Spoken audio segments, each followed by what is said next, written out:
El tema de las emociones es un tema central en el tratamiento y en la comprensión del problema de las adicciones.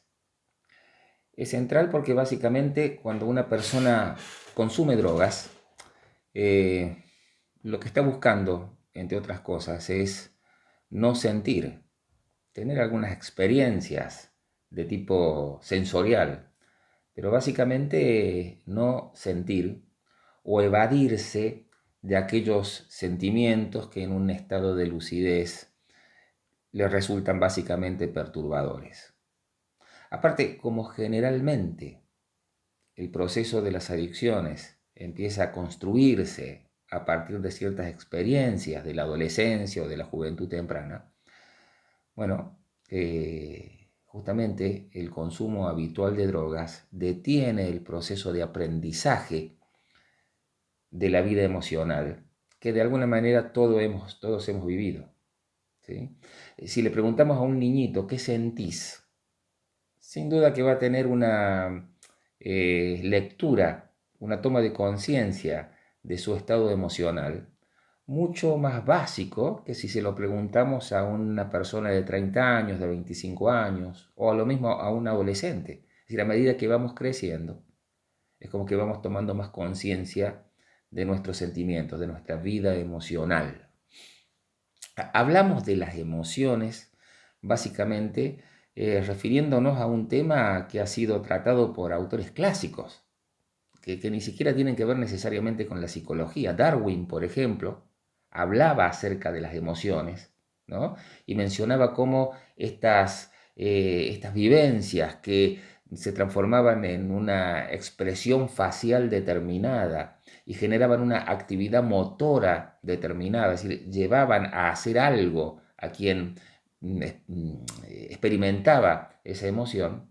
Bueno, ese algo tenía que ver justamente con favorecer su proceso de adaptación para la supervivencia de la especie. El mismo Darwin, Aristóteles, por ejemplo, él fue uno de los primeros que ingresó en esta discusión sobre si las emociones son fruto de nuestra biología, de nuestro cuerpo o fruto de nuestra alma, ¿no? Tratando de justamente hacer un mix entre las dos y decir que la emoción tiene esa particularidad. Es decir, es una experiencia interna, vivencial, pero que se expresa, se necesita, se calza también en todo lo que tiene que ver nuestra biología.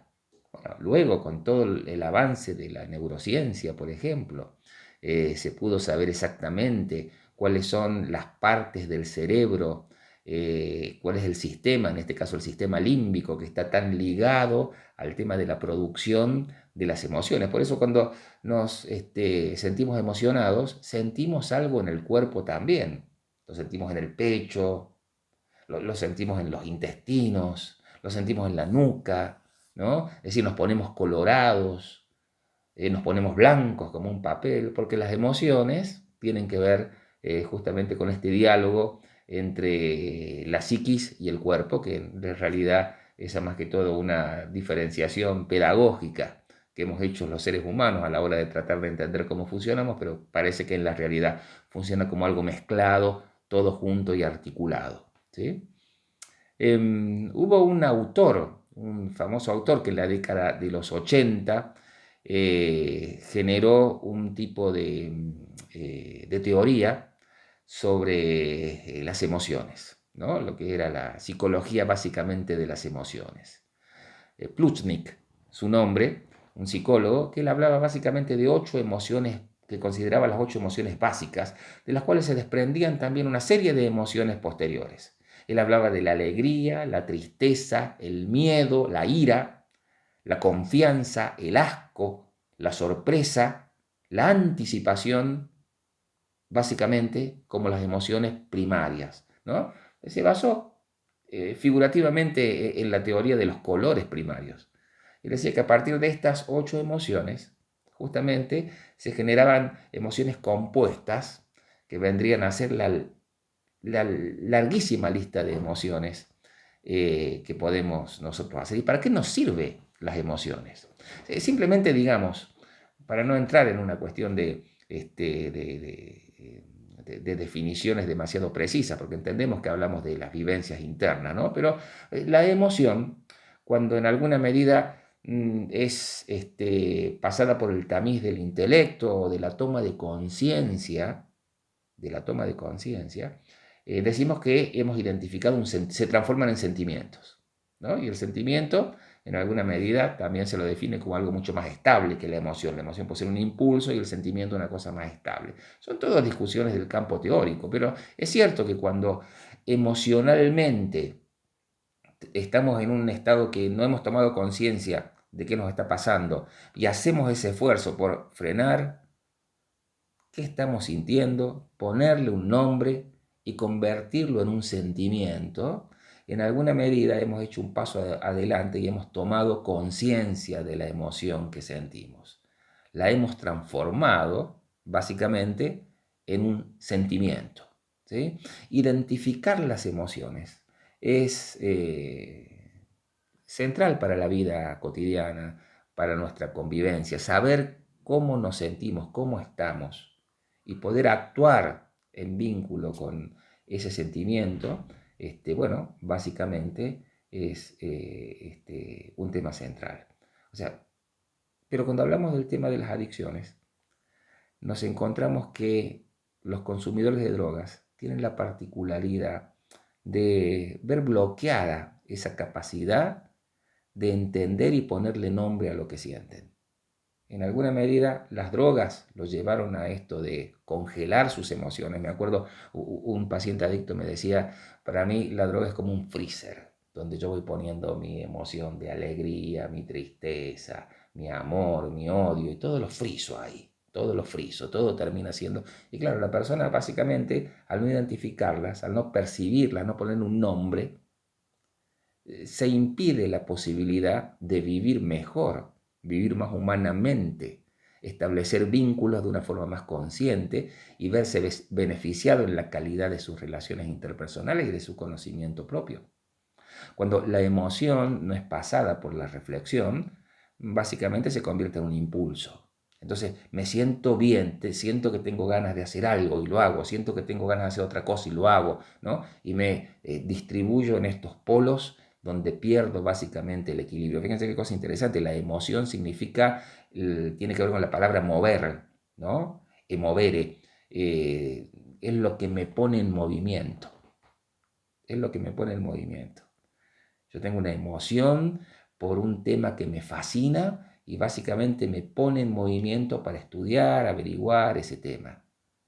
Tengo un sentimiento, una emoción por alguien que me conmueve, que me genera mucha atracción y me pongo en movimiento para estar cerca de esta persona, ¿no? En alguna medida la emoción tiene esa particularidad. Ahora, ¿qué pasa cuando yo tengo una emoción y no puedo tomar conciencia de cuál es?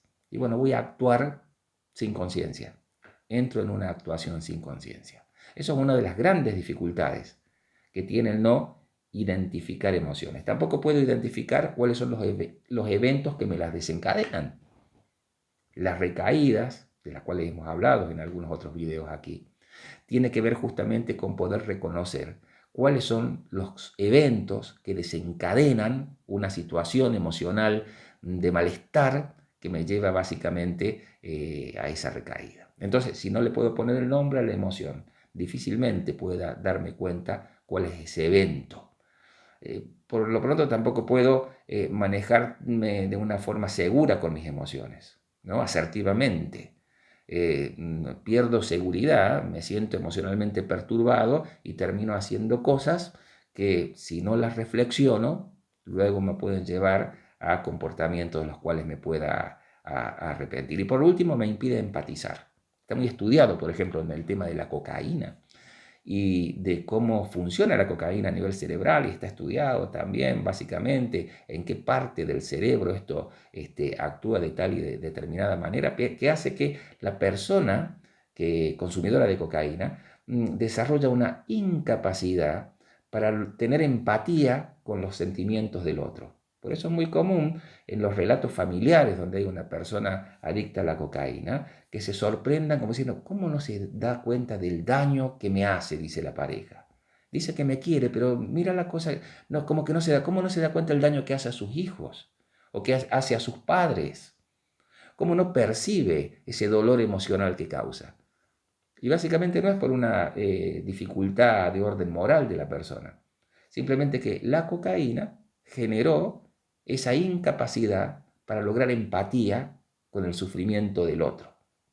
Cosa que obviamente queda despejada cuando la persona entra ya en un proceso de abstinencia y afortunadamente puede aprender a, a identificar este tema de las emociones. Entonces, importante tener en cuenta que para el tema de las adicciones no hay nada mejor en un proceso de superación de las mismas que hacer ejercicios cotidianos. ¿Qué estoy sintiendo? ¿Qué tengo ganas de hacer? ¿Me conviene esto que tengo que hacer o tengo que redirigir esta emoción hacia otro tipo de conducta? Tengo que sublimarla, bueno, hay un montón de técnicas, ¿no? ¿Qué tengo que hacer con mi malestar? Y a veces tengo que esperar que se me pase, tomar un respiro, relajarme. ¿Mm? Es decir, muchas veces la persona que tiene esa dificultad para, digamos, identificar sus emociones, no lo hace. Tiene un nombre esa patología o esa dificultad o ese trastorno, se llama alexitimia, la dificultad para entender, identificar las emociones propias. Y en el caso de las adicciones se la ve absolutamente a menudo, ¿no? Por eso en todo proceso de crecimiento personal de una persona que está haciendo tratamiento por drogas, si tienes que hacer el caminito de identificar las emociones, ponerle nombre y justamente poder modificar y dominar y tomar control sobre la vida emocional.